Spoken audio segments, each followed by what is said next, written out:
The proclamation of the Holy Gospel according to Mark.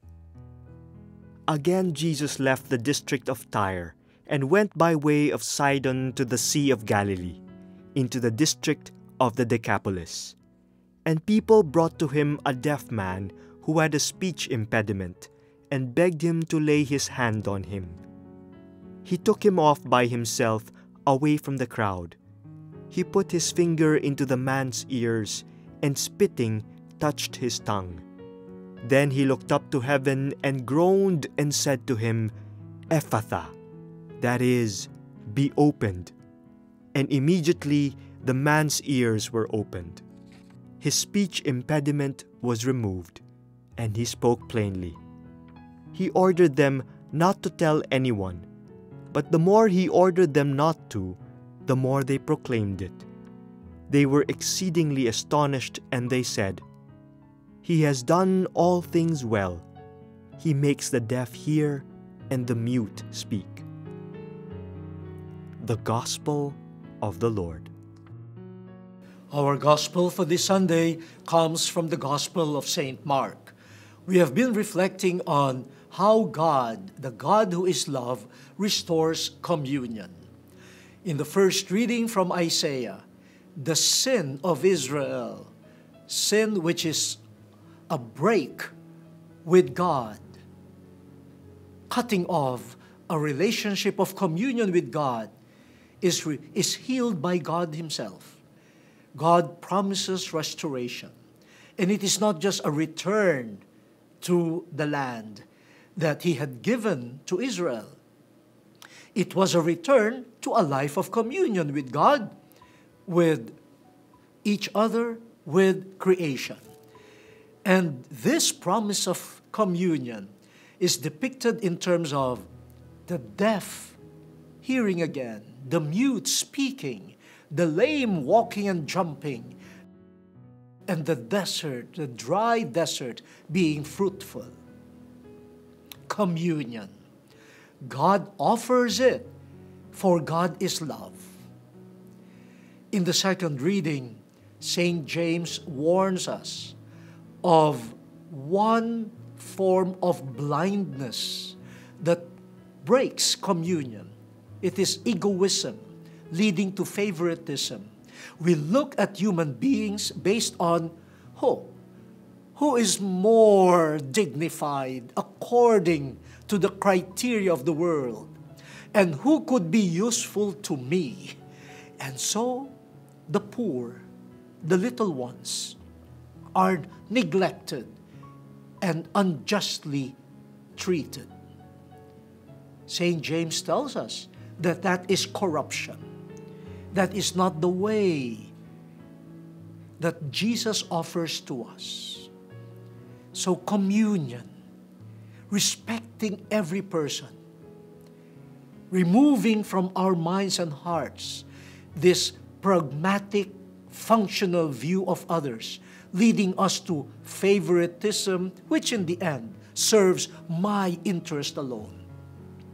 That's a corruption of relationship. It does not lead to real communion. In the Gospel, Jesus performs a miracle. Here is a deaf person with a hearing impediment. And with the hearing impediment comes a speech impediment. Those two are related. But, my dear brothers and sisters, these are not just physical conditions. These are also social conditions. Hearing connects us to a community. Listening, the ability to listen, to hear what people are talking about, gives me the sense that I am included in the human interaction. The capacity to speak enables me to contribute to the life of a family, the life of a community. In other words, this person that approaches Jesus, this person who was brought to Jesus, was not only suffering from physical ailments.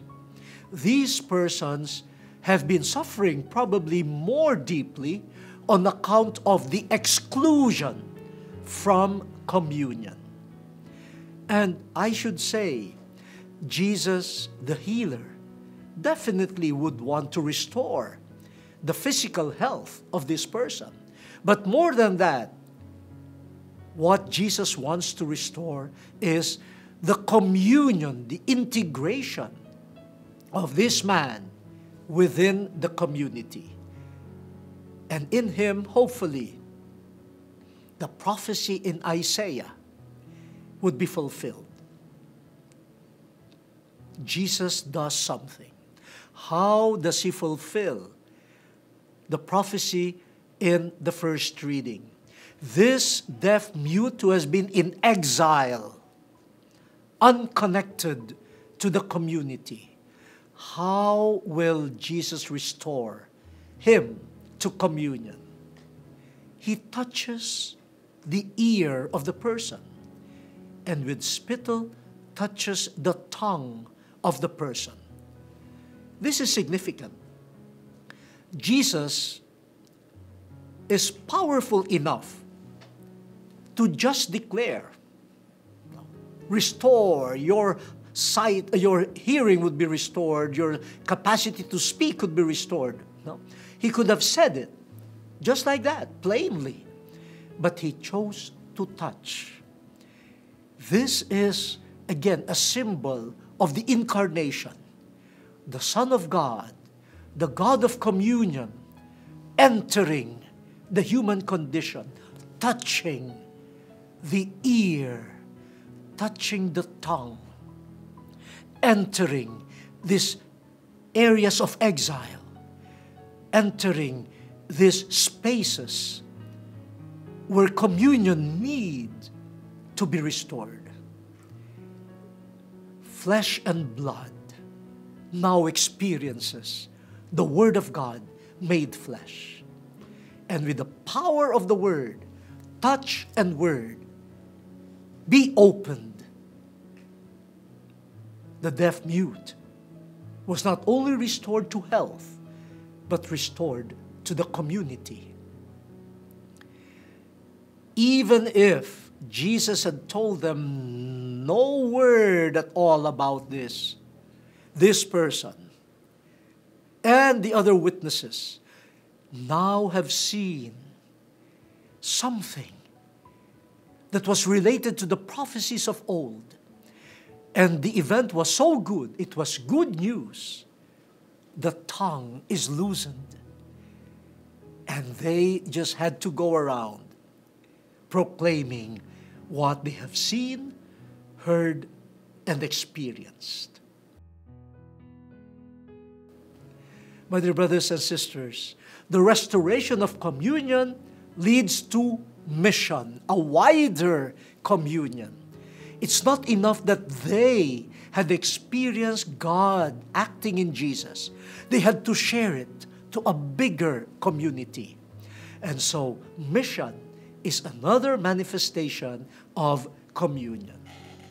My dear brothers and sisters, let us join God's action. Let us restore communion. Let the deaf hear again. Let the blind see again. Let the mute speak again. Let the lame be able to walk again.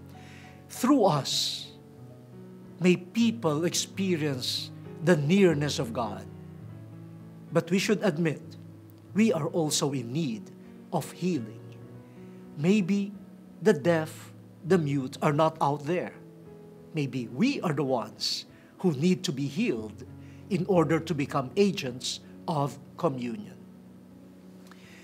You know, I was very privileged to meet a woman who was quite accomplished in the business world and who could probably say at this stage of her life, well, I have worked hard already. I'm reaping the fruits of my work and my industry. Now I can rest and let my earnings work for me. Yeah, I think she has every right to say that. But then, thanks to a priest who became an agent of Jesus to her, this priest was able to challenge her, let's say to invite her, to open her eyes, to open her ears, so that her mouth could also sing the praises of God.